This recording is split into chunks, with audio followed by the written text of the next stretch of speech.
morning! Nice of you guys to drop by. Welcome back to the Resistance broadcast, everybody. The base is open.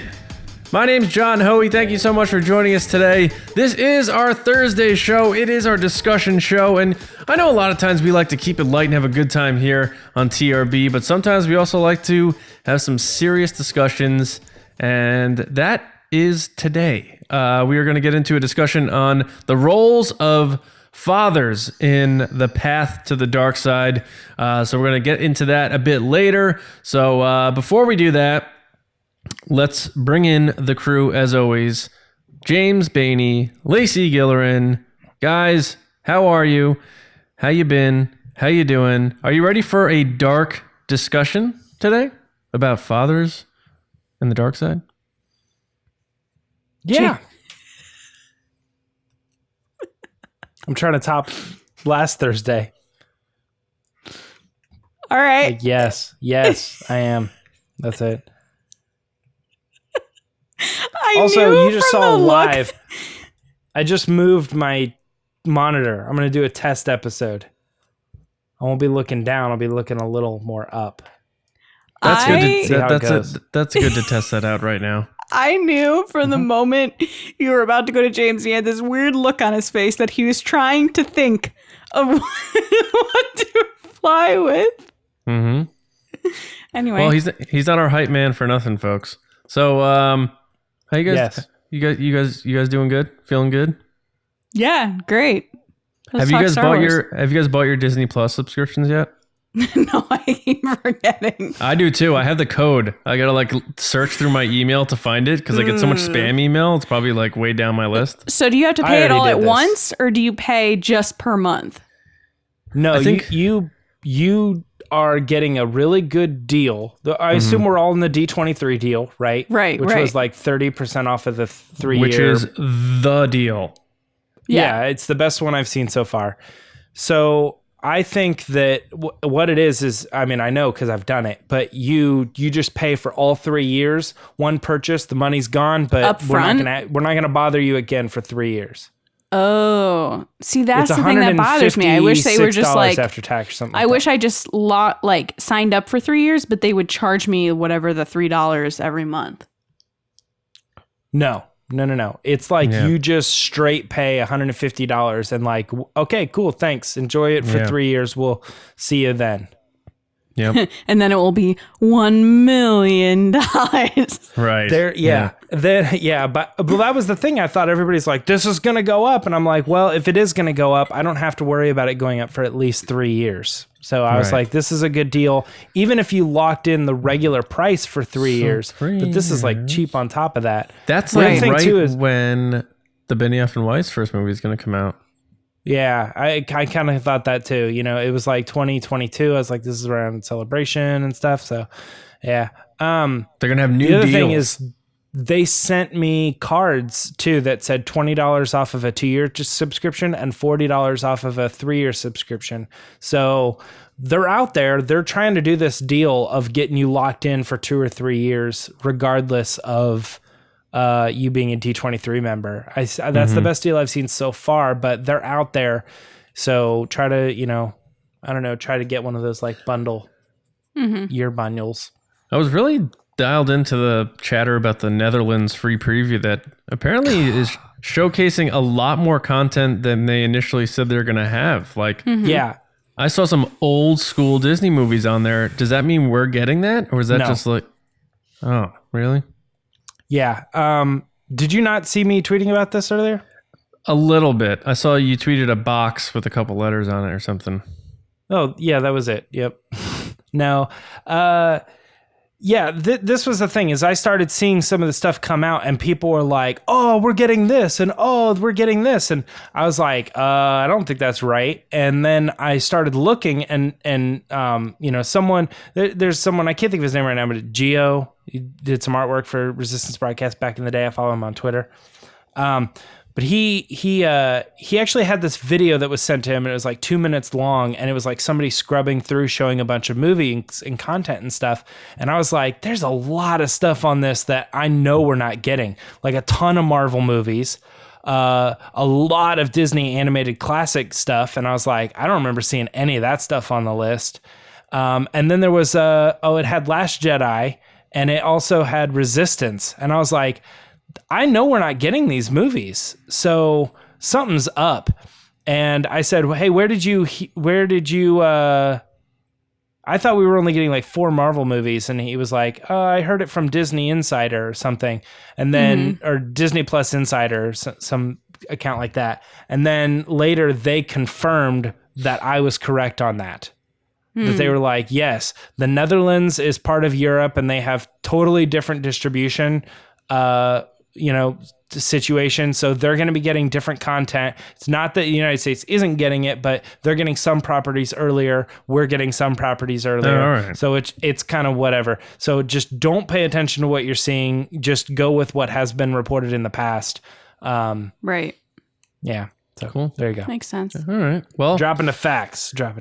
yeah. Well, less than 2 months, and we're gonna kick. We definitely know we're getting the Mandalorian, so at least we have that going for us. But what we also have going for us is One with the Force. We are bringing that segment back today, so we're putting Will of the Force on the shelf for a bit. But don't worry if you're a patron of ours. I'm sure Lacey will post a call for Will of the Force topics early next week. And you can get back in the mix there. But for now, we're doing One with the Force. And James Baney is going to take us on our way. James, what's up? The Force is with me. And I'm one with the Force. Baze. Gosh, you get me every time, buddy. Yeah. He's amazing. One with the Force. So it's been a little while since we've done this. It's kind of a newer segment. You may not have seen it before. The idea here is we're going to give a couple different scenarios like we do in Will and the Force. And instead of saying they will or won't, we're going to be giving our one answer, our one, conclusion that we would like to see in this particular case. You know what? It's kind of like when you're playing a new board game. I know all the rules. Let's just once we go around a couple times, you'll get the idea. All right. Well, let's do the first question or first proposal. Your house is on fire. Everyone else is out safe, and you have time to grab one. See what I'm doing there? One Star Wars item of yours. What do you save? John, let's go with you first. What item are you saving? I would save my picture and pass from the TLJ premiere. That's a good one. Lacey hates when I talk about that, so I tried to skim right by it, but I didn't say anything. I don't know what you're talking about. She didn't say anything. She's going to say something, though, because she's up next. I have 2. I guess I'd take my Mark Hamill signed poster. But then I also want to take my Akbar doll. No, it's burned. I'm going to take Akbar. I can't do that to him. You could just leave him in the house, and then after everything gets cleaned up, you can go in the house and eat him. He's plastic. Fried calamari. Grasping for jokes today. Zoom! Crank, crank, crank, crank, crank. James is looking around, looking. To be fair, I really don't have like a lot of crazy stuff like this. Honestly, right now, because I just went to Galaxy's Edge, it would probably be the lightsaber. Yeah, man. Nice. Yeah.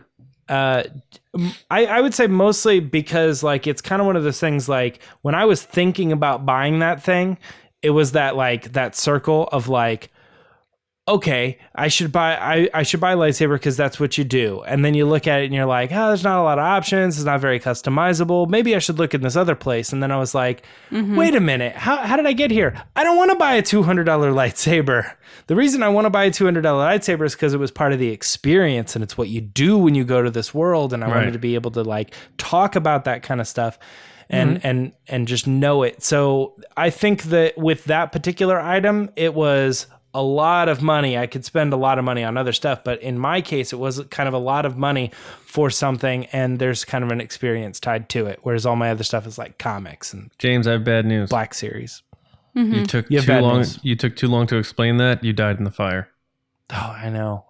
Yeah, I'm sitting down there and I'm like talking to myself. I'm like, well, if I go with the comics, then, it's kind of like There's just fire all around you. You're like, but the lightsaber.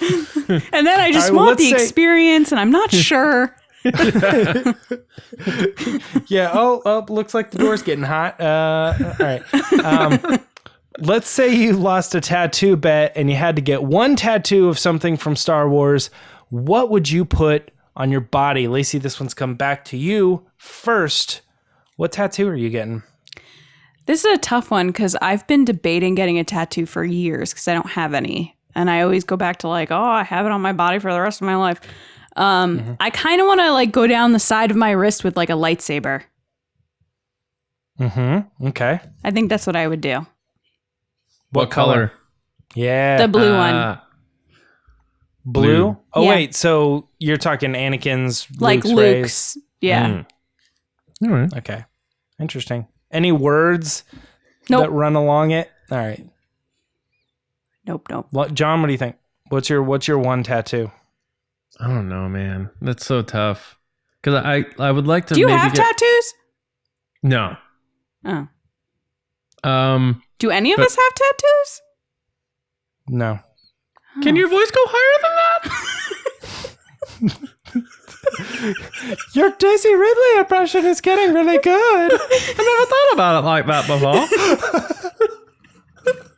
before. Me too. I would get J.J. Abrams tattooed, but the Funko Pop J.J. Abrams. No, you would not. No, I wouldn't. Yeah. Maybe like for my ally is the Force, and a powerful ally it is. Would you get it on your lower back? Because only girls get quotes. No.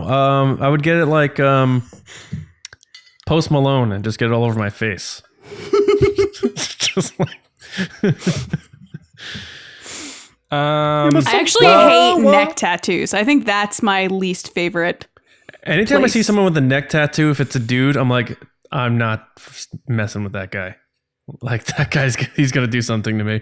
Do you And have that's a no neck offense. tattoo? That's no. Neck tattoo. That's no offense if you have a neck tattoo. I'm just kidding. You just look hard AF. Well, yeah. So I noticed that neither of you would go with the Resistance Broadcast logo. Oh, sorry, James. Oh, John, you can get Make Solo 2 happen. If they make Solo 2 happen, imagine we all get made Solo 2 happen. Oh, I thought you were tattoos. going to say, if they make Solo 2 happen, I will. I am out of the promise business. James, I have you so and I many both thought the things. same thing. Our Yes, faces were yeah. like, No, I've made too many promises that I have to keep now. John, That's, what are the promises that you've made really quick before James answers that Well, you've I'm made get- so far? Well, the bet I lost with the pie, I still have to get hit in the face with the pie. Yeah, we both do. Yeah. I have to get drunk when we hit $1,000 on our Patreon page. I also have to tap dance in women's shoes while doing the yub nub on video. phone. Camera. Camera. While holding a At lightsaber 1,000. or something. Yeah, at 1,000. All that stuff happened at 1,000. Guys, we are so John, close to you do 1,000. Patreon pitches every week, and this is the best one yet. And then I also said if we hit 10,000 subscribers or 100,000, I forget, that I would write and record a heavy metal song and put it out. Night Sisters. Night Sisters. Yep. Night Sisters. No, like in reality, like even I was in the band for the longest time, and everybody considered getting the like logo as a tattoo, and I still didn't do it because I was just like, Divorce Prada. Oh, you were? And I still didn't do it because I just don't get tattoos. But in this particular situation, if I were to get one, I would probably just do something very basic like the Rebel logo. And I would probably put it somewhere I would forget that I had it. You'd put it somewhere where Rachel couldn't see that you got it. Or something down here or something, where you like don't look. I got paint here the other day. I was painting something and I was like, oh, it's on my arm. And I didn't even know that. I bet everybody could see that. All right, you want to move on to the next one? Yeah. All right, let's pretend, just for a minute, let's pretend Lucasfilm are deciding to make one project between these two, either a Solo 2 streaming series or a Kylo Ren prequel series with Adam Driver in it. Now, Bob Iger is leaving it to us or to you, the individual, to make the final call on this one. Which one do you choose? John, you already said you were getting the tattoo. Who or wrote are you gonna this? say Kylo Ren so that you don't have to get the tattoo? Who wrote this question? Yeah. Not Lacey. Me? Did you write this question? Shut up. I would choose a Solo 2 streaming series because I think it would be awesome. We've been pushing for it. It'd be a wonderful thing. I think a lot of stories can be told with it. And I think it would be too much if you do a Kylo Ren streaming series. Because I think that would take away, like, it would outmeasure how much he's been in the sequel trilogy with telling, like, oh, this is before the best part of his story, but we're going to give you 8 hours of it. I don't know. So I'm going to have to go with Solo 2 streaming series. That'd be my pick, Bob Iger.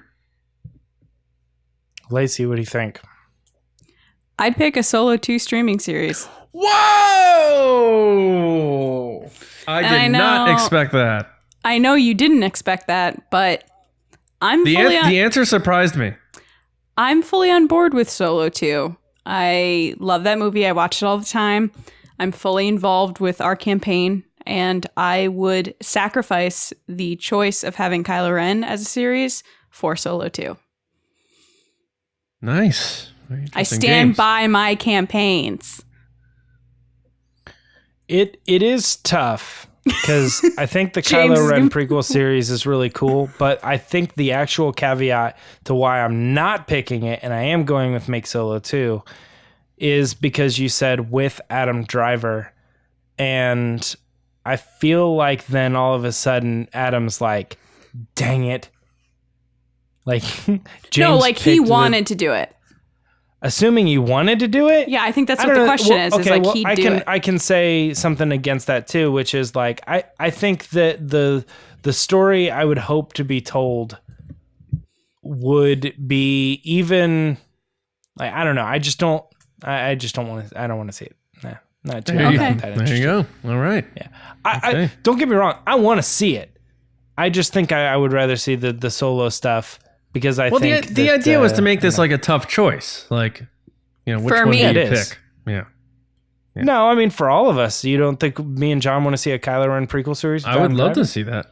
I know, but I Yeah. feel like this question. It sort of was. You're right. John thought he I was was going to from- get me to say Kylo Ren and was surprised that I didn't even flinch. It was just Yeah. There was no flinch. All right. there was no flinch. There was no flinch For the audio people, You, there was no flinch. you live. Yeah, Zero there was no flinch. flinching. We can confirm that. 100% confirmed. The 10 Hollywood out of- Reporter 10 has out of 10 didn't confirmed flinch. Yeah. with Lucasfilm that Lacey did not flinch. Right. All right. Next question is: you live in the Star Wars galaxy. That's just a fact, John. That's not a. You have never been, or you've never left Tatooine though, and you just want a trip to Naboo. What's the one thing on your must-do list during your visit? Lacey. Someone else go. I need to like. All right, John. What do you got? What's on your must-see list? I think I would go like boating. Boating. Yeah. It looks like there's a lot of like really great scenery there.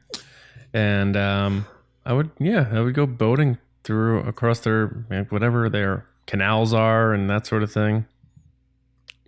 All right. I'd probably walk through their cities. Like the city looks really nice. You'd walk?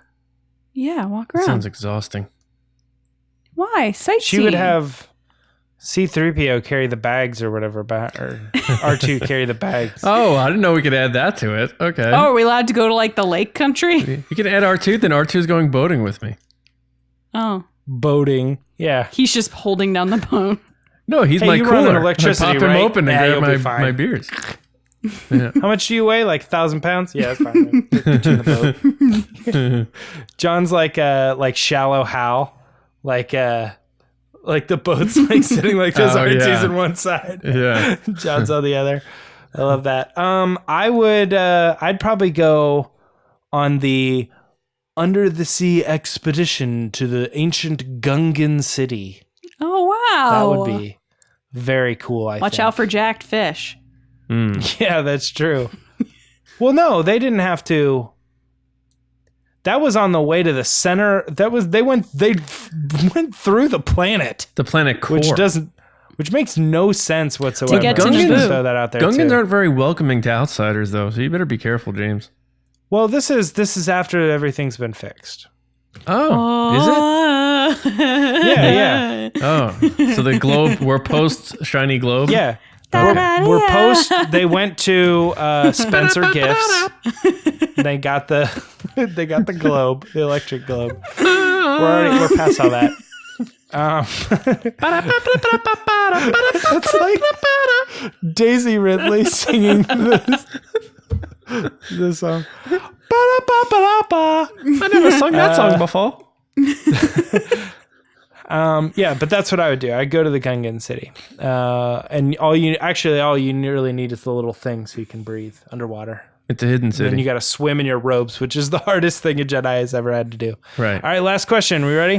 Mm-hmm. Name one actor or actress that you would be smiling from ear to ear if you heard they were cast in the next Star Wars movie, or aka Benioff and Weiss movie, something like they're coming up in the next movie. Who is getting you to, as Blink-182 would say, smile from ear to ear? Who's going? Oh, Lacey, because you didn't go last on the Keanu Reeves. On the last one. Keanu Reeves. I love him, and I He's in recently that watched The Cyberpunk Lake game. House. That's a hot answer of late. I know, but I watched The Lake House. It's not due to other people's oh, he's the best. 2019 is the year of Keanu. It's literally because I just watched The Lake House and now I'm obsessed. The Lake House? Yeah, with Sandra Bullock. Mm-hmm. Oh, you're thinking of Speed. No, The Lake House. Based on a Korean movie. John, you're confused. It's the one where the lake house can't drop below 55 miles per hour. 55 degrees in the house. They have to keep the temperature in the house above 55. James, you said that. I just pictured a house on wheels. Just growing down the road. That whole movie, they're fighting over the thermostat, and he has to keep it above 55, and she keeps trying to lower it. Depending on these Dennis answers, Hopper's we the should neighbor, depending on these answers, we should put up a Patreon poll that's like, yeah. I would win though because everybody loves Keanu. That's what I was kind of afraid of. That's why I was going to say depending. Come on back. the answers. I'll pick someone else. Just come back. No, that's your pick. It's a good pick. Keanu's the best. I have two. You can only have one. I know. There can only be one.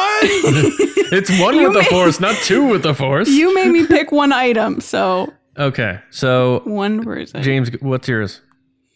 No, you tell us. Well, it's between Kurt Russell or Sean Bean. You can only pick one. But Kurt Russell, Sean Bean. So he's why are you gonna saying die. it like that? So he's gonna die in the first 5 minutes. Sean of the Bean film. is awesome. I'll say Kurt Russell because he almost played Han Solo, and I would have been cool if he got the role of Han Solo. It's one of those weird things for me. So I think it'd be a nice, kind of closure thing if he got to be in Star Wars finally. He's in Guardians of the Galaxy. He's had enough. Yeah. Keanu Reeves is in the Matrix. He's in enough. He's paid. Just shut up. Kurt Russell is my pick. Terrible pick. My pick is Taron Egerton. Ooh, he's Taron hot. Egerton? Yeah. Kingsman. So he was in the running for Han Solo. Yes. He was. And I was hoping that he would get it just because of I'm not a fan. all the movies. So like I loved Kingsman. Actually, I didn't think I would like Kingsman. He won me over. I was like, this movie's actually pretty awesome, and I like him as an actor. I think he did pretty good. But he won me over, completely won me over when his follow-up to Kingsman was Eddie the Eagle. Oh, I heard that was good. And I was like, range. Like he's completely 100% different in those movies, and both he's absolutely excellent in. And then the follow-up, I mean, he did another Kingsman movie, but the follow-up to that, I mean, and he's been in other things too, but like this big movies is playing Elton John. Right. It's And just he like, did Robin Hood too. Yeah, but I'm saying, yeah. So if he exactly. gets cast in like the Benioff and Weiss movie as like a tiny dancer, you'd be all in. But not because of him though. That's the thing about like Robin Hood and all the other movies. Like it's not because he was bad in the movie. It's because the movie was called Robin Hood. Let's be honest with you. Yeah.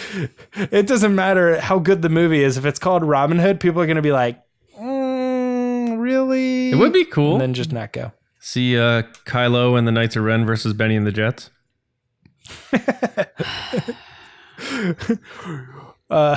Who won? You decide. Epic rap battles of history. the Sith jet troopers versus Rocket Man, just going head to head. Oh, that's great. Yeah. All right. That's it. That's one with the Force, guys. I don't know if we'll do that poll or not. I feel like I would probably lose that because, let's be honest, people probably know your guys' person more than Everybody knows Taron. you think. Yeah. You think people would vote for Taron Egerton over Keanu I think Reeves? mine would come in last, I think. I think Taron Egerton's star is rising, and Kurt Russell, a lot of people, younger people, probably don't care too much about him. Well, guys, Keanu Reeves is like the gift to this world. So he's awesome. Yeah. he's the best thing to ever happen to all of us. So he would win. All right. Well, that's decided. I guess we don't need the poll now. That's decided. No polls.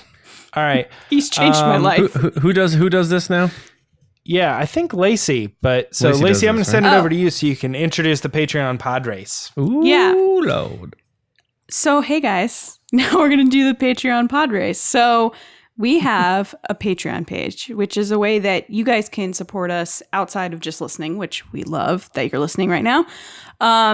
And the way you could do that is there's different tiers and different benefits. And one of the benefits of our top tier is to take part in the Patreon pod race. This is where we give our generals a 60-second moment to be a part of the show, and then we react accordingly.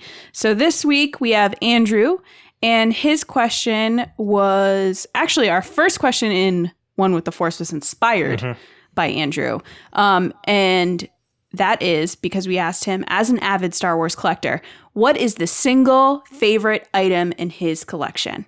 So, Andrew, take it away. So being a huge Star Wars collectible person, I've got a ton of stuff, but the thing that means the most to me is something that's very unique and one of a kind, not something you can go buy online or on eBay.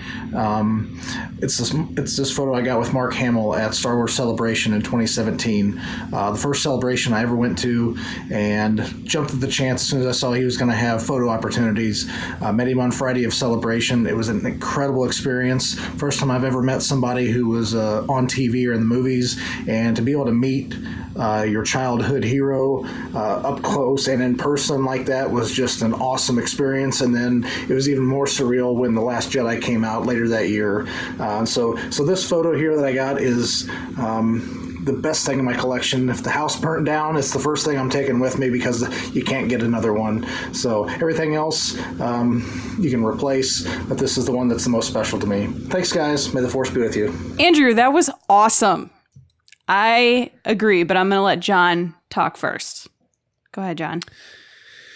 Yeah, I mean,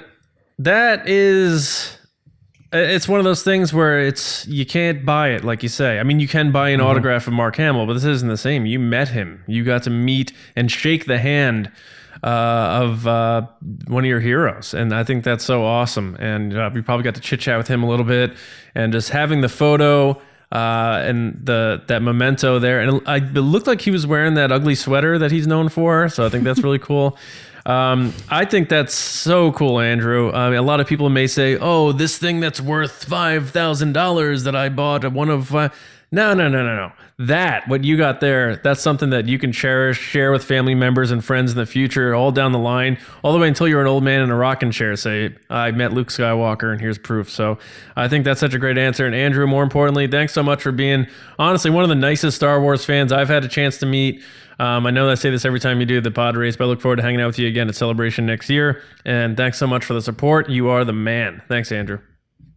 James? Oh, yep, same deal. Yeah, that's killer. I've never met it. I don't think I have met anybody that it was in the movies or anything like that. So that's definitely something that would go on the top of my list if I had it. I mean, I'm talking about a lightsaber, and that's not something I can, cherish or have forever, or whatever. No.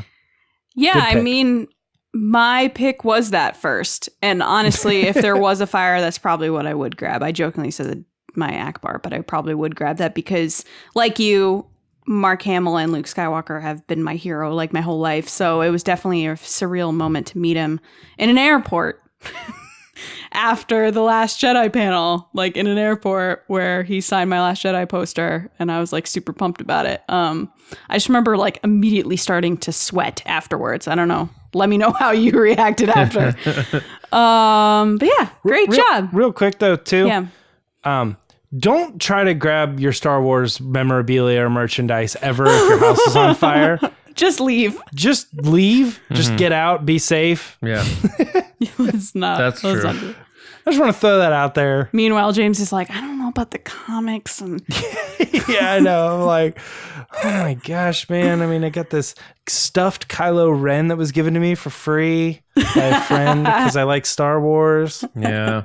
I don't know. Yeah. But anyway, that. My dog needs a chew toy. Andrew, you are one of the best fans ever. We enjoyed hanging out with you at Celebration. So thanks so much for supporting us. And John, I'm going to head it over to you. I was going to say hand it over, but I'm not really handing anything. Discussion, go. Oh. Obi-Wan once thought as you do. All right. This week's discussion, we're getting serious. So get your serious hats on if you have one. I don't know if I... The father's role in the journey to the dark side. Now, you probably saw the title of the episode and probably made you curious. What does that mean exactly? What we're talking about here is you got Anakin and Obi-Wan type of father figure situation. Luke and Vader, literally father and son. Kylo Ren and Han Solo, literally father and son. 3 different situations across the eras of Star Wars, all having to do with the father and son relationships in the son's path to the dark side. Now, let's explore this a bit as kind of a theme in Star Wars from the prequels, original trilogy, to the sequel trilogy, and potentially what Palpatine's overarching influence and presence can have on that. So I know there's different paths that the people wound up taking. Obviously, Anakin went to the dark side and fought Obi-Wan as almost his last thing as Anakin before he became the machine. And he was Darth Vader, granted. But then you had Luke, who was told by the Emperor to destroy your father to complete your journey, and Luke turned that down. Kylo Ren went the other way. He did kill his father to complete his journey to the dark side. So there's a lot of different things here, but it all has to do, for some reason, with the father being that almost like last step in a path to the dark side. So guys, I thought this would be kind of interesting to just talk about. I don't think it's one of those like debate topics necessarily, but something to kind of explore the patterns in Star Wars that we like so much. So who wants to kick it off? What are your thoughts on the role of the father for people on the cusp of deciding which path to take in a potential journey to the dark side? John, I think Lacey you should hardly ever starts these. kick it off. She does that. Because I like to hear what other people say first, and then I get going. Yeah. Mm-hmm. I'm a brainstorming type of girl. There's a lot of things we know about Lacey. It's that she's very patient. She doesn't want to be first. Right. She definitely doesn't want to ever be first. That's for sure. Unless it's in line at somewhere.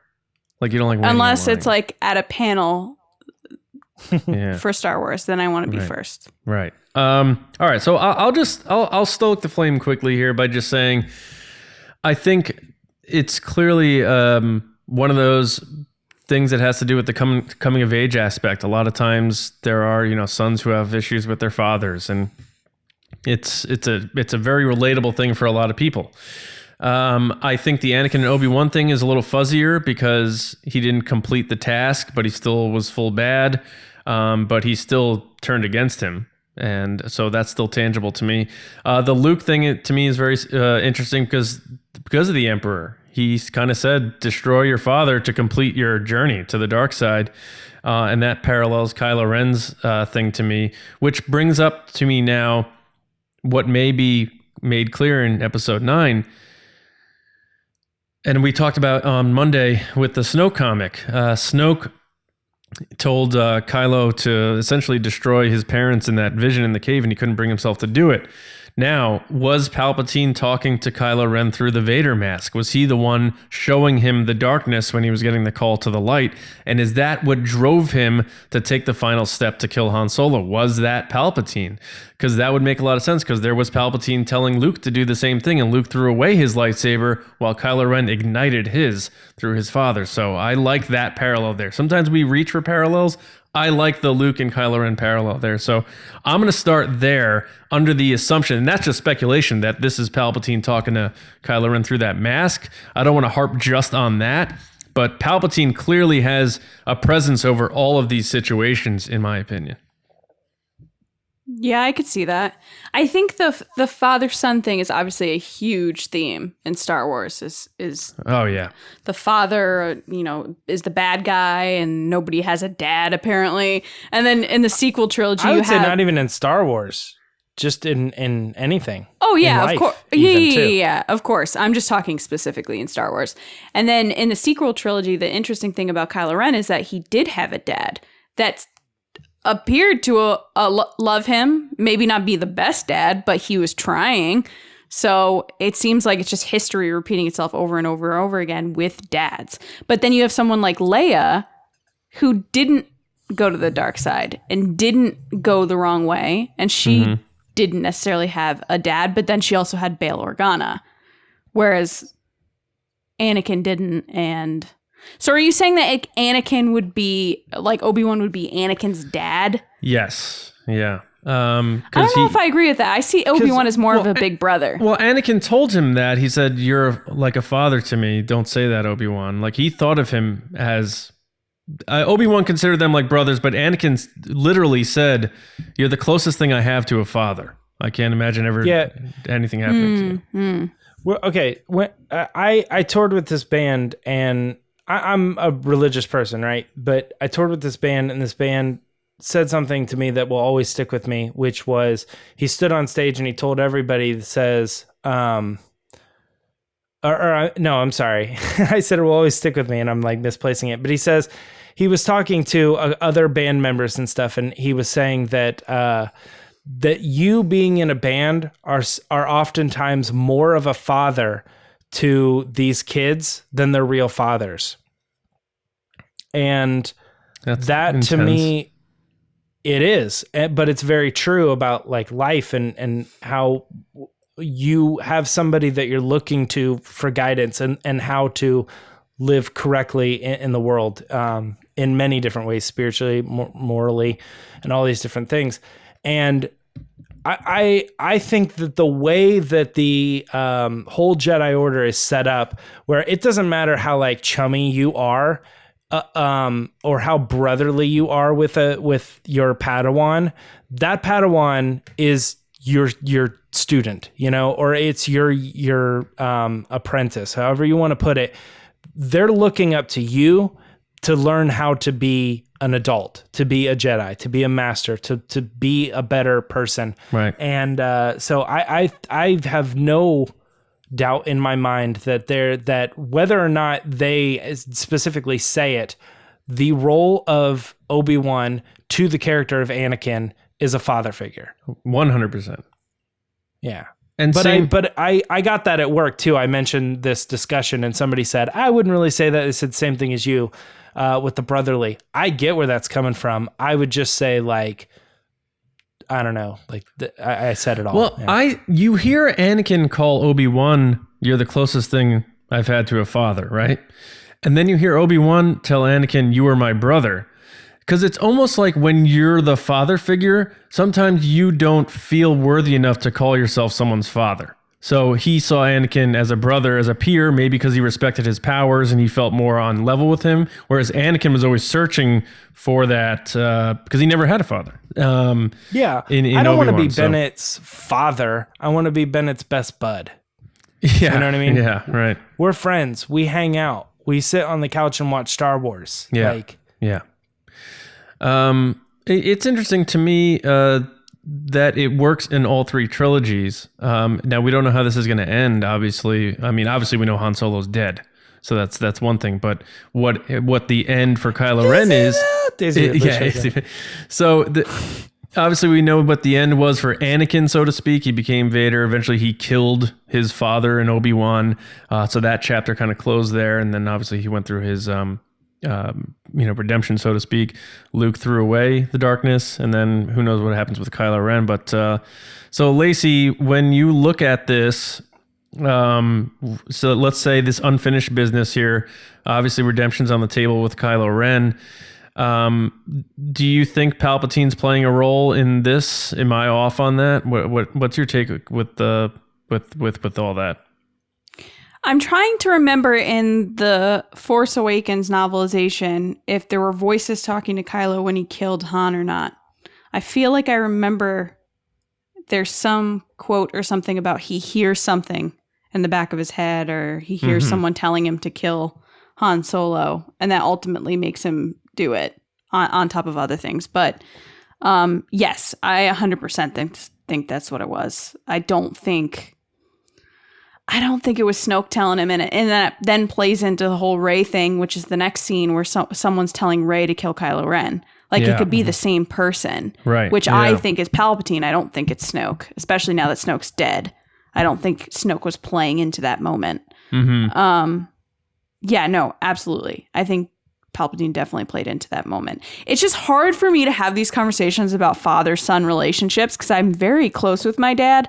So it's one of those things that the Luke Vader moment in Return of the Jedi is like one of those moments that like I always tear up when I watch it because it's so meaningful to me because I really love my dad. So it's like I get that some people probably listening to this probably don't have good relationships with their dad, so they like kind of feel for Anakin or they feel for Luke who didn't really have a dad. But like it's hard for me to have these conversations because I do have a great dad. But I understand that it is someone that you're always looking up to and you're trying to constantly get approval from them, which it seems like from what little tidbits we get from Kylo Ren, it seems that he was always doing that. Like he was always trying to get like, hey, Han, look at this. Oh, hey, I'm going to be just like my dad. Oh, I'm going to do this. And it didn't turn out that way because it seemed like Han was kind of not purposefully pushing him away, but kind of like overwhelming himself with being a dad. So then he pushes Kylo away, which then drives Kylo to think, oh, he doesn't love me. It's definitely something that is in all the movies. And I think it's like James said, it's one of those universal things that I think everybody looks up to their dad in a different way than people look up to their moms. It's more of like an approval, like I want you to be proud of me way than the mom who you're like, oh, it's just the part of the the traditional marriage and stuff. And I'm not getting into all that, but they think of the father as the right hand and the mother as the left hand, like the strong and caring. Both of these sides are what we need to fundamentally grow in the right way. You need to be able to understand the strong, but you also need to have heart as well. So when it comes to this, though, all of that stuff, all of that construct that is like the human nature and how we grow as people, the opposite of that is the destruction of that concept. And that's where the dark side comes in. That's the side that's saying you don't need this. And that feeds into Anakin's story, that feeds into Ben Solo's story. It's part of the thing that even to some degree, like if you went back and listened to Monday's episode, I was talking about like what did Yoda and Obi-Wan want Luke to become, there's this concept there that like maybe the point is they wanted Luke to defeat Vader because he was evil, but destroying family is not the solution, if that makes sense. Yeah, I think so. When we see Luke say, "No, I'm not going to kill my family. I don't care how evil he is," because standing up for that is the thing that fixes that problem. It showcases how much there actually is love and not divide between these two people. Right. But then the complete opposite of that is Kylo Ren showcasing his love for his father and then saying, I'm tearing that down. Yeah. I'm diving into this. I'm destroying it. And that's why it's so clearly like a dark side moment, is because he's showcasing the destruction of what we understand as good, what we understand as humane, what we understand as moral. But wouldn't you say in The Last Jedi, I mean, they say it in the beginning of the movie about how the deed split him in half and he's, more broken than ever. That's because he felt his mom's pain, right? In that moment, you see him like all of a sudden look and he felt Leia's hurt. No, I think from my understanding, it wasn't necessarily his mother's hurt. It was that he immediately wasn't sure that he made the right choice. There was regret there. And that's actually what John Kasdan wrote into the scene, was that he felt somewhat of a regret. So when you see his face, there's a moment of like, so if you compare Kylo Ren killing Han Solo to killing Snoke, the look on his face when he kills Han isn't the same relief that you see when he kills Snoke. Yeah. It's like two different faces. And Adam does a great job of portraying two different similar emotions, but very different. Yeah, when I see him make that, he does the deed, and then all of a sudden he like looks to his left and he looks as though he's like feeling something else somewhere, and then they flash immediately to Leia, and she grabs her chest. It's almost like he sensed her. That's how I saw it. Yeah, I mean, that might be the case. That totally might be the case. But I know there was a little regret of like, what did I do? It definitely works on different levels. Like it works on the level of Han, like he should be feeling something about killing his father. He probably shouldn't feel something about killing his not father. Yeah. You know what I mean? Right. It works on that level. It also works on the level of, if you want to drive him home as being like a heartless character. He had some trouble killing a character like point blank like that. I mean, he didn't really with Lord Santeca, but for sake of argument, he killed Han Solo and it was tough. But then when he killed his like other father figure, his other leader, his other master, he's starting to fall into like, more into the dark. You kill once. So it bothers him less. And to be fair, he thought he was killing Luke Skywalker before he knew he was a projection.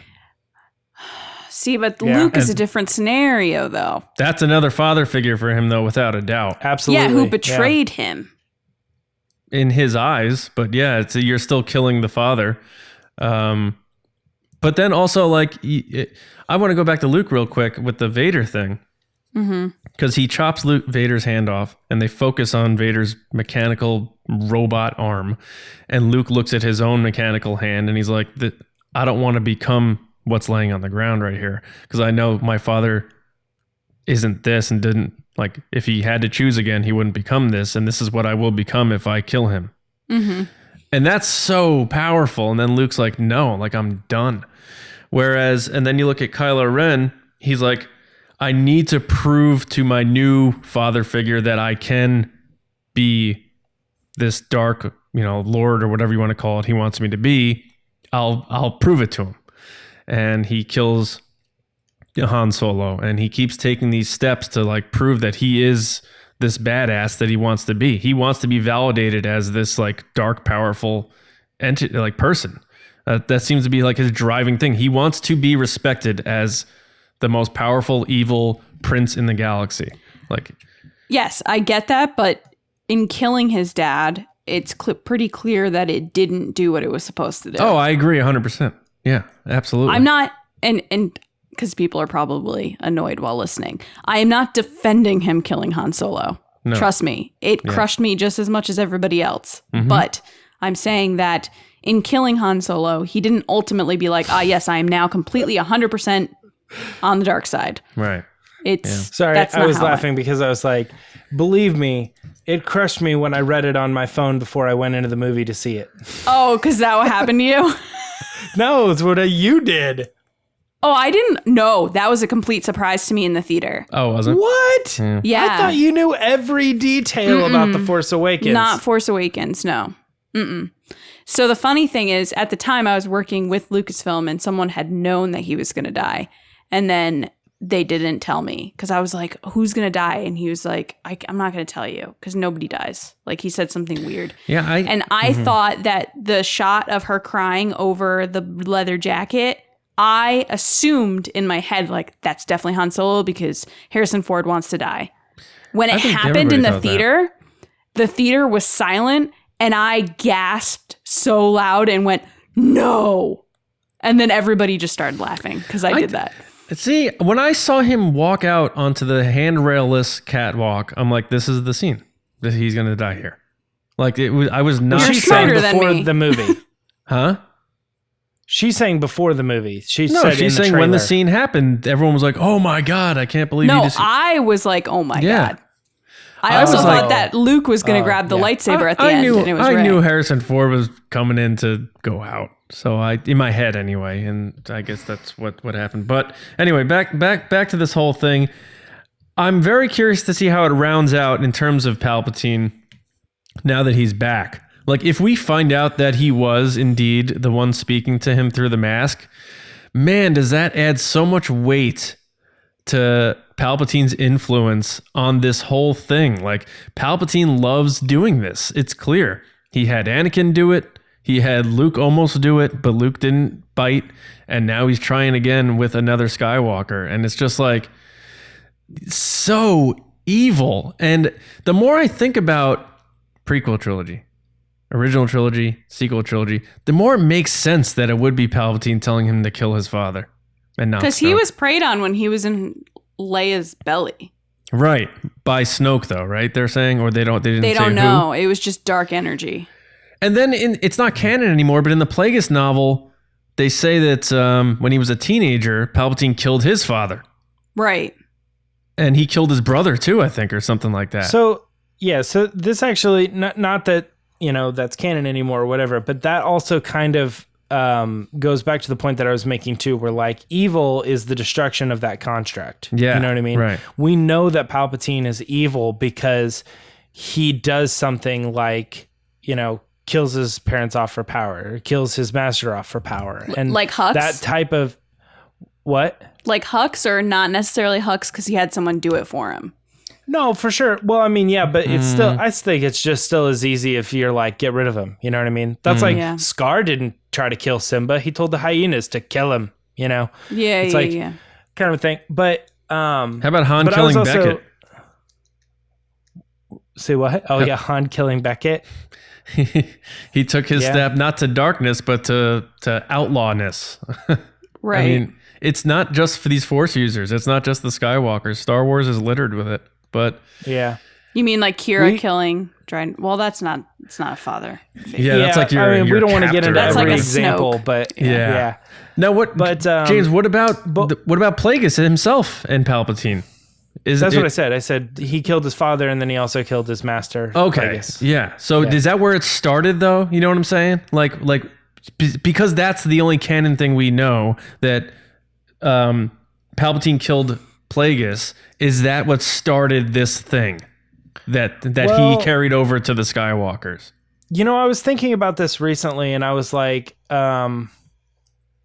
sometimes I think like with movies they try to do the explanation of like, well, how did this axe murder become evil? Like, and the reception to that usually is like, look, man, I don't want to know that Mike Myers had a bad dad. I just want to know that he was like, he was evil. He was Right. always Yeah. evil, right? Yeah. And so I kind of think that if they ever really wanted to retell that Palpatine story, I think they would kind of tread lightly, or at least try to make him like not be I don't know, justifiable in any way. I agree. You know what I couldn't Like, agree more. I think this guy was not preyed upon by Plagueis. I don't think he was like, he had good promise as a senator, and then like somebody, made him this other thing. Like, I think they just need to be like straight up from the beginning, like he was trying to manipulate the kids on the playground.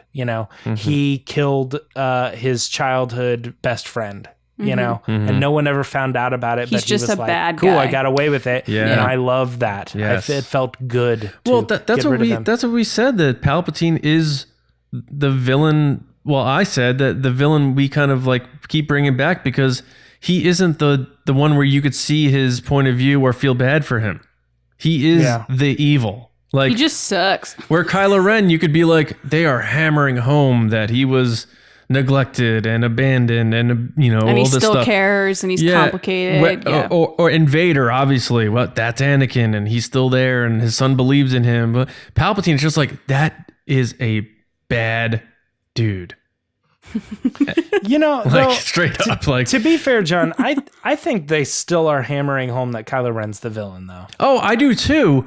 But Because I don't think, like, when they're talking about How the he got movies there, and I'm the character saying. descriptions and stuff, I don't think it's like JJ being like, he's a complicated man, Like, I think generally they're like, now, I think yes. the stuff but with, how he like, got the there comics is that different. we were talking about. Yeah. We look at that stuff and we go, they're hammering it home. It's like, is that one comic writer hammering it home? No, but I don't want to get into Kylo Ren right now. We're going to save it, guys, because I know people are at home are like, come on. It's a different discussion. One other thing that I wanted to mention too about, because we talked a lot about Han and Luke, and Luke and Vader, and we also talked a lot about Kylo and Han, but we really haven't discussed too much of the Anakin and Obi-Wan thing. And I was thinking about this earlier today, and I thought that the Anakin and Obi-Wan relationship, or the Anakin thing, is kind of like Breaking Bad. Have you guys seen Breaking Bad? I know it. I've never watched it, but I know what you're talking about. I've seen it. So the majority of the show, even after his family finds out what's going on, he sticks to this thing where he's like, no matter how bad it gets, I'm doing it for us. I'm doing it for you, right? And I think Anakin really stuck to that, which is like, it's for the good of the democracy or the good of the empire, all this stuff. He's like, I'm doing it for that. And I'm doing it for you, Padme, and all this other stuff. But as Breaking Bad went on, he finally admitted, like in the last couple episodes, he's like, all those times I said I was doing it for you, I lied. I was doing it for me. I was being selfish, and I was trying to do something that pushed away my family, and I didn't really care how that felt. And that's that story there. Like, I think, and that is where the dark side comes in on that particular character. As it fed him with more power, he pushed away his wife and his father, like his family, And his second. unborn children. Yeah, sure. Like all that too. You know what I'm saying? Yeah. I'm just saying, like right there in that moment, he's Right. like, Well, if that's the you're not tragedy. with me, That's his you're tragedy. against me. Yeah. Yeah. Everything he did to become Darth Vader was to save his wife. But those actions wound up killing her. That's what he says, is Yeah. what I'm saying. Yeah. That's what he says it was. I think over time it didn't matter if it was about Padme or not. I mean, when he's standing there and he's choking her and she's saying, "Look, just come home," it's not about her anymore. Oh, I know. That's what I'm saying, though. Like, his journey to that was for her because he was so afraid of her dying. But then once he got to that point where he became Darth Vader by after killing Mace Windu, his actions thereafter wound up killing her. That's the tragedy. I guess the only kind, because again, this might be because of the line, I view Obi-Wan as like a brother because he says that line. But I guess the only other thing that kind of sticks out to me with Obi-Wan, which actually came to me from the quote game, was the scene where Obi-Wan goes away and Anakin's basically almost begging him not to leave. He's like, "Please don't leave me here. Let me come with you." And Obi-Wan's like, no, you stay here. You stay here. And I feel like if we're going with this father-son thing, then that's kind of like, that was the moment that Obi-Wan kind of abandoned him. And he, not on purpose, but like in Anakin's eyes, he was like, well, All right. And That's then tough. who does he go to? He goes to Palpatine. Yeah, it's like I feel like Obi-Wan kind of felt like Anakin was in a good spot where he can like Right. trust him again after he reported on I'm the not Chancellor's saying dealings. Obi-Wan is wrong for leaving. Yeah. Like he's an adult. Because the But last thing I think it played into it. I think when the last thing they said to each other before they saw each other again to fight was like, you know, may the Force be with you. And he said like, you're strong and wise, and I foresee you being a greater Jedi than I will ever be, and I'm Sure, proud of you, sure. all that stuff. And he's like, all right, I'll catch you later. And then like 15 minutes later, it's, I hate you, you know. So that was their last like thing together. But I don't know. Each story interests me. I think Luke's is obviously the big hero moment there, where he could have Sure. taken the path and he didn't. So that's what Sure. makes Luke, you know, the ultimate hero for Star Wars to everybody. And then the Kylo Ren thing to be determined. So I don't know. It's all very interesting. I hope we're right, and everyone else who theorizes about the, you know, Palpatine maybe speaking to Kylo Ren this whole time, that would make so much damn sense and fit in with this theme. That it would make going back and watching these other situations more interesting to me, because they're all different in their own way. How they got to that door, whether you go through it or not. It's kind of crazy that this time next year we're going to be sitting here talking about it like we've seen it. This time in 3 months. I know, but I mean like this time next year, as in like it will be way out. Yeah. We'll be like bored with Disney Plus. We'll be like, yeah, you guys still keeping that? Do you guys want to Thanks wrap? for tuning into our rewatch of Rogue One, like for the 5th time. So let's do let's go around and just give a final thoughts on this whole theme in Star Wars about the role of the father, almost as not necessarily a roadblock, but kind of like a final what are you going to do situation in the path to the dark side. Go ahead, James? James. I don't know. A final thought. I mean, we've said it all, right? You know, it's very important that fathers have a strong role in their kids' lives, and like I was saying earlier, I think even if you are not the father, you can be a father to a younger brother, or you can be a father to a neighbor, you know, or something, you know,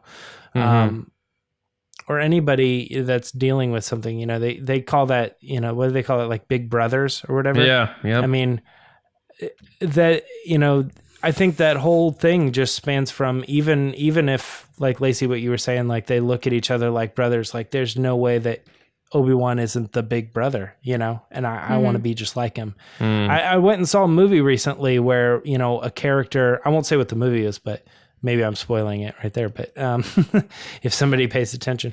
But I went and saw a movie, and the part of what one of the main characters dealing with was the death of his older brother, you know, and it wasn't just like from a brother. I think it was like because he looked up to him and he wanted to be like him. Yeah. So, yeah. All right. That makes sense. Lacey, final thoughts on this deal? Which I yeah. guess we'll have to revisit once we see 9, like you say. Right. I think that it is a good point that fathers have to be destroyed before people can go to the dark side. Because in all these scenarios, they have an evil master, someone they're answering to, and they know, those evil masters seem to know that if the dad is involved, they're not going to fully have their attention or fully have their support, because everybody loves their dad, whether they're good dads or bad dads, whatever dads. Everyone has a love for their dad, and as long as he's in your life, you're not going to fully support a father type figure. So it's not surprising that would be the step. I mean, if you look at it this way, like Leia's not going to go get Kylo. So Han went to go get Kylo. And so to kill Han, it eliminates the person that would try to bring him back, because, you know, Leia's not going to go find Kylo. Right. So Snoke's like, you got to get out of here so that I can come in and get stuff done. Right. Yeah, I don't know. It's very interesting, and like we say, there's all different angles that they can approach this from, that they have approached this from, and the characters have choices to make. And so far, they were made, and we saw how it turned out for Anakin. It wasn't good. Even at the end, he wasn't what he probably ever wanted to be. And we saw Luke's choice, and now we've seen what Kylo Ren's choices have been so far, which are always choosing the darkness when you have chances to go to the light. Now we'll see what happens in the final movie. But I bet this theme will show up again in future Star Wars. You're funny. No. In future Star Wars movies, I'm curious to see if they explore it in the new trilogies and the new stories that have nothing to do with the Skywalkers. Is this a type of theme that George Lucas wants carried over, and that's a part of the legacy of Star Wars? I'm interested to see where they go with that. But I hope you guys enjoyed this discussion. I know this is, on the more deeper, darker side, but we like to do everything here, from fun and games to tears. Like James, if you're watching on YouTube now, he's sobbing. I need a lighthearted segment. You know what, James? I have just the thing. Why don't we send it over to Lacey Gillerin, and she's going to take us down the joys of your tweets in Resistance Transmissions. Lacey? Why'd you say my name like that? Lacey Gillerin. Lacey Gillerin. All right, Lacey guys. Knights of Gillerin. All right. Resistance Transmissions. So here's how it works. Every week, John puts up a crazy, wacky situation, and you guys give your answers. And the best ones, as in the ones with the most votes, creative, funny, interesting, get on the show. And so I don't... What? James inspired this one a little bit. James inspired this one. I don't know. Yeah. So the scenario every week, I don't know what it is, and I read these live. So the situation is the rise of Skywalker ends, credits roll, but a post-credit scene follows, like Marvel. It's George Lucas. He reveals that he was behind the sequel trilogy all along. What does he say in the clip to reveal this? So the first tweet is from Andy Kirk at Andy W. Kirk. And he wrote, "I am inevitable." And it's it's Thanos with the Infinity Gauntlet with George's head that's purple. Well done. I am George inevitable. Lucas in purple face. Purple face, yeah. Next is Aaron Oania at Aaron Oania. And he said, "How's that for faster and more intense?" Ooh, with the sunglass emoji. Nice. And then Adam Odell at Odell Adam said, "Lacey, this is a reference to Palpatine in..." Oh, did you write this? Yeah. You didn't put it in bold or anything. I put it 4 asterisks. So he could have done that. You usually put it like in bold or something. Show notes. Guys, Public for show notes. So this just proves that I don't read these. So getting the true experience, as James would say. $200 lightsaber. Every week I prove it. Thanks, James. So glad. So glad I'm staying consistent. My favorite was like, I don't know if it was last week or the week before, someone was like, I was listening to it and you were slaughtering my name. And my child was like, "Why did you give us a hard name?" All right. So Adam said, "It was I who allowed Disney to know the end of the sequel trilogy. It is quite safe from your pitiful speculation. An entire legion of my best writers put it together. Oh, I'm afraid the plot was all finished before Disney arrived." Cackles. And so then John added, "Lacey, this is a reference to Palpatine in Return of the Jedi." Why did you put that in there? Well, because if you read it like just at face value, you may not get that it's like pretty much a rip on that line, you know? He put a GIF with it so that it would connect you with it. Next is Genghis at Genghis Dingus. Hall of Famer. Genghis, where have you been, man? He's been dingusing. Hero. With that donkey drip sauce? Ew, stop. Hero fade in. So he's doing like kind of like screenwriting. Fade in. The Emperor's Return of the Jedi throne swivels around to reveal George Lucas holding a glass of green milk. Green milk. Yeah, green, because it's sequel trilogy. George, everything proceeded exactly as I had foreseen. He takes a sip, grimaces, and swivels back around. I'm hoping I'm hoping the chair like squeaks. Is that a Galaxy's Edge reference? Because people don't like the green milk as much as the blue milk? I think so. Maybe. Next is Scott Gibson at Scott Gibby. Hi, Scott. He wrote, You absolute clowns.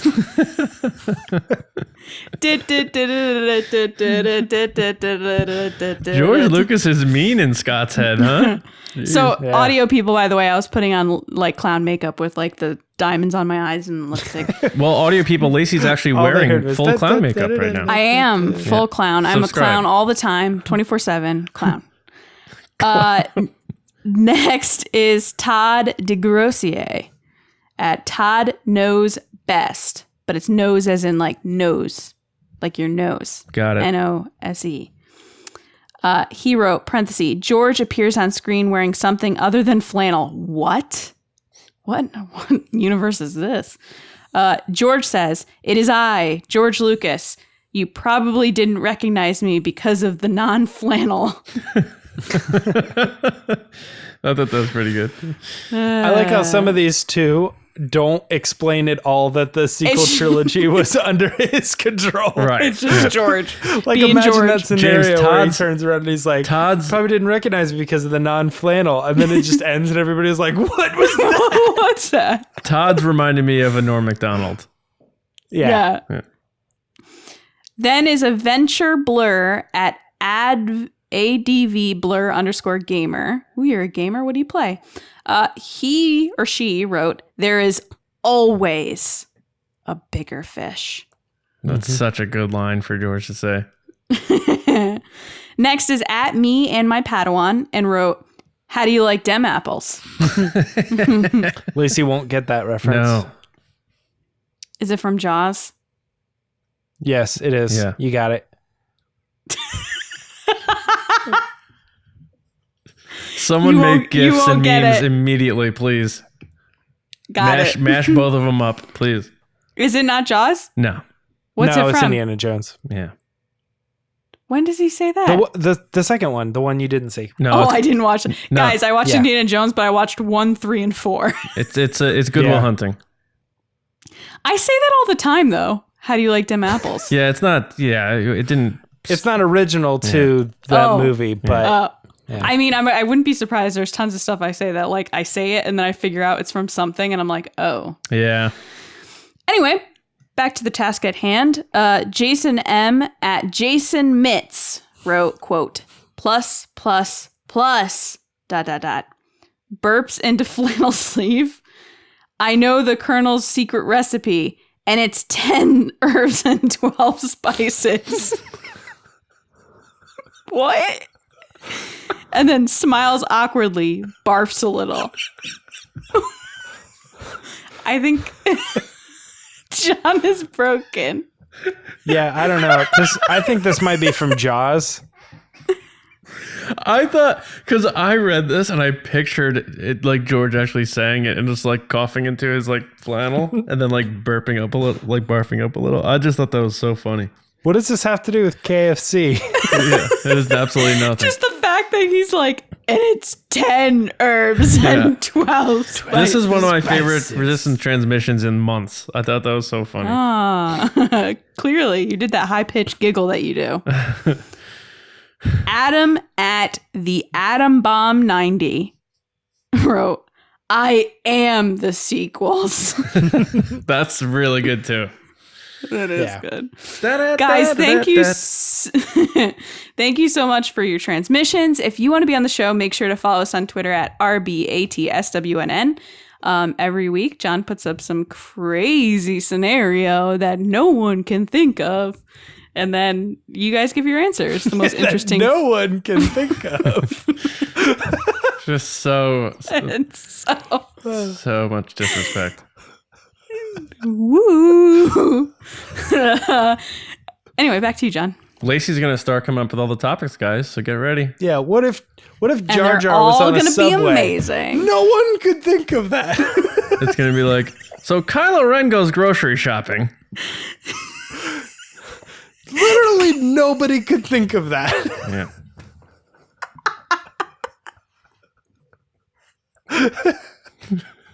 All right, wrap this up, John. Take us no home. one came up with that ever. Patreon, t-shirts, StarWarsNewsNet.com. I'm pretty sure the last one was like Ryan Johnson's photo. No one could come up with.